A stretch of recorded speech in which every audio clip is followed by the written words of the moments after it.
Then what is the fate of the Southeast in 2027 and what are their chances? Our faith is that we're praying God to be alive. We never had anything since 1970. Apart from the little effort Alex Ekweme made and was able, under MPN, to be vice president of Nigeria. I'd always said that each time I'm asked that question, I only give one answer. We don't need to be president of Nigeria or anything to develop the Southeast. All we need is for our 5 governors to be indigenous of Southeast, to have the interests of our people at heart, coordinate their efforts. Our place will be as good as Taiwan or Japan. We don't need Abuja or Lagos to do it. Because if you go to Lagos, 80% of developments, they are up from people, it was done with from people from our region. Even in most parts of the north, the same thing. So we can afford to put our house in order and then develop our place. If we can do it for other people, we can do it for ourselves too. And it is circumstances like this that push people to start thinking home. Knowing fully well that if you don't develop your place, how can you claim leadership?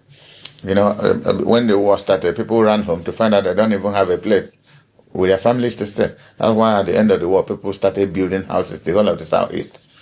So I hope that will translate into proper development, industrial development, estates and such. And they're happening in most places now. So it takes time to do, but it might not be immediately visible, but a lot of work is going on in the Southeast. In the light of what you are saying now, where does he leave P2B? Does he still have a chance to contest? Well, if there is a Nigeria, he will contest.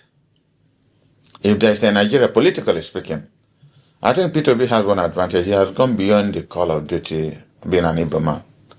He's a Nigerian. People look at him as a Nigerian hope, which is an advantage he had that no other leader has it. It's a Nigerian hope.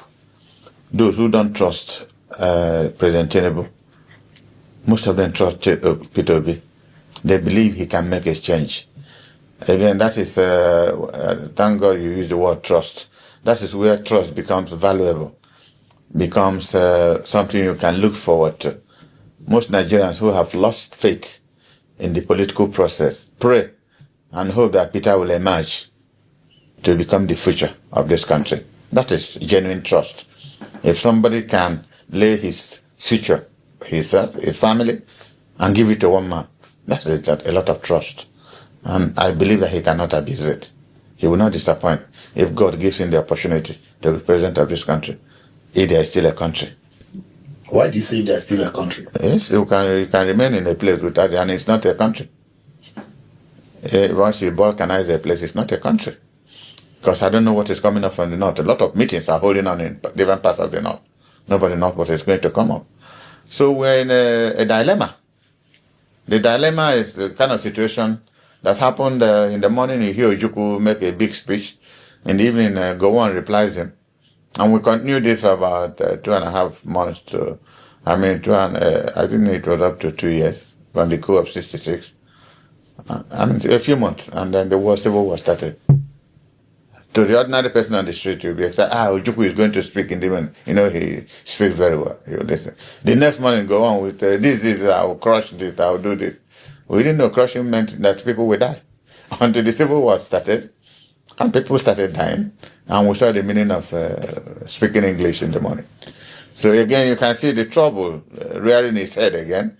There's crisis in the polity. So if it's not from the military, it is even more dangerous if it's coming from the civilians who are supposed to be the stabilizing factors in the polity. So you can start a revolution by voice. What you say in your mouth could be destructive, could raise hatred, mistrust. A lot of things could happen without really firing a gun. What do you make of Trump's claims designating Nigeria as a country of particular concern? Well, I'm one person who I don't take whatever Trump says seriously. He has a lot of problems in America. He should go and face his problem. But as a leader of the free world, he should take anything he says. Not with a pinch of salt, but if it affects your country in one way or the other, and it is relevant to trying to make amends. If I were Tinubu and what he's saying, because I've seen bishops making speeches from Plateau, that there are killings going on there. So at least for once, he says something that is happening. You may not like that, but it is true that there are killings. Because I've seen Anglican and Catholic bishops in Plateau saying there are killings going on. And who are doing the killings? Islamic fundamentalists are doing the killings. So I don't think Trump has gone far from the truth, considering what he used to do in the past. Everything for Trump is political. Could use anything for politics. But in the Nigerian situation, he doesn't need to gain anything. But he said the truth. People would have petitioned him. Maybe people in the Congress who had received petitions from Nigeria would have told him. And America has a lot of security establishment in Nigeria to be able to find out exactly what is happening. So he's not talking out of beer parlor speech. There must be enough evidential proof that something like this is happening. And he said that. And you can see our government struggling to explain. They are not defending. They are struggling to explain out themselves from what he said. And it's not been successful. They have done it very poorly. Chief Dan also hinted on what's going on in the north, where he warned that some certain political consultations are taking place across the north, warning that these gatherings could have far-reaching implications for the country's political landscape in the lead-up to the 2027 general elections.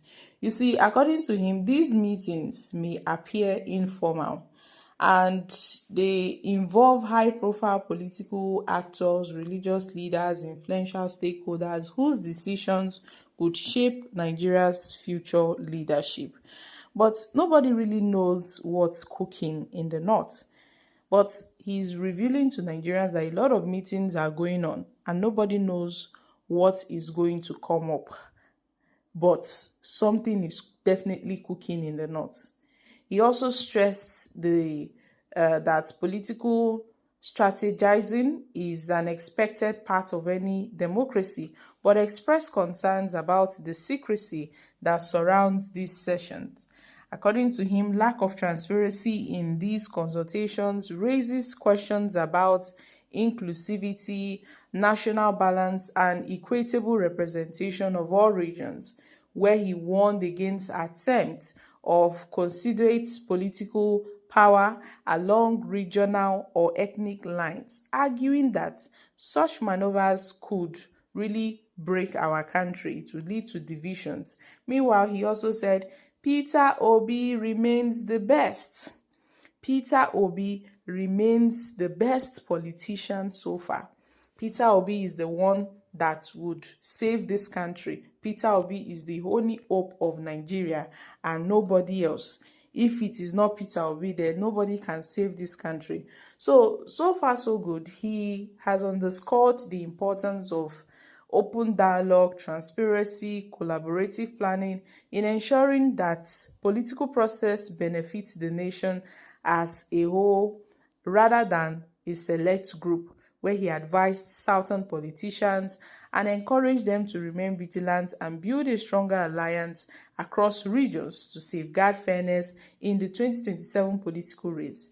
He also highlighted that the country's future stability depends on sincere collaborations rather than covert negotiations conducted behind closed doors, where he urged Nigerians to stay politically aware, noting that decisions made in secrecy often affect and impact millions of lives without public consent. So leadership in secrecy is not the best for Nigerians. And as the country approaches another election cycle, Chief Dan's warning would serve as a reminder of the delicate balance required in our diverse political environment, where transparency and cooperation remains essential for sustainable development and unity. But to him, Obi is so far the only hope for Nigeria. Without Peter Obi, then the future and the hope for Nigeria may be gone in 2027. So guys, I'm dropping here. Kindly share your thoughts on this in the comment section. Don't forget to give us a thumbs up, like us, share, subscribe. Thank you. Bye for now.